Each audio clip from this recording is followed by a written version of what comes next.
Many hardships that have made her into who she is today, and she has shown the power of pushing through adversity to find success. That's just one of the many reasons she is our bright spot today. Good morning, Jen. You have been inspired to support Indigenous youth through your company called Cheekbone Beauty. How are you? First of all, good to see you. I'm good, thanks. How are you? I'm well, thank you.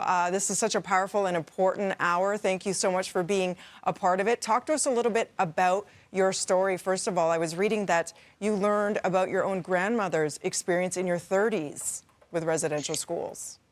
Yeah, I think like most of the country, I had no idea about residential schools. So when I was 38, I started doing research and discovered that my grandmother had attended a residential school, and that trauma, or we now have a name for it called transgenerational trauma, was certainly passed on to me and my siblings and many of my family members, and really caused so many issues throughout my life, and negatively, unfortunately. However, after learning about it, and as many people have said, when you get to speak to something that has caused you shame, it creates a massive amount of healing. And so Cheekbone has certainly been my avenue of healing. So much so, you name your products after women. You call them the warrior women in your life. Can you tell us more about them?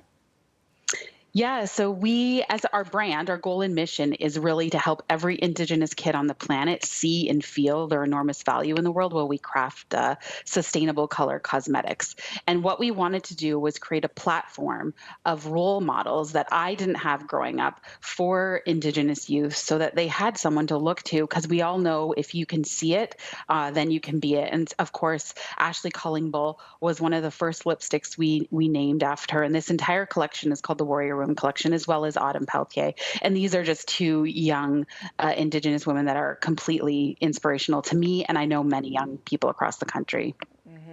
What can we do to support the Indigenous community? So many people across the country watching right now are thinking, what can I do?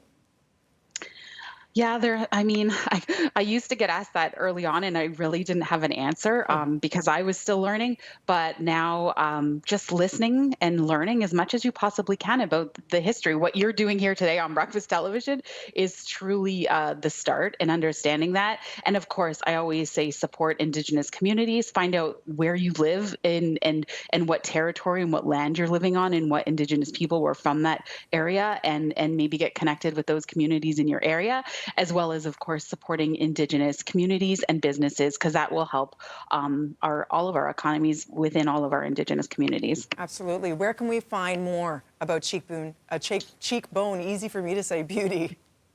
It's at cheekbonebeauty.ca or .com. You'll find us at both. Thank you so much for sharing your story, Jen. You're amazing. Love to you. And right now we're going to throw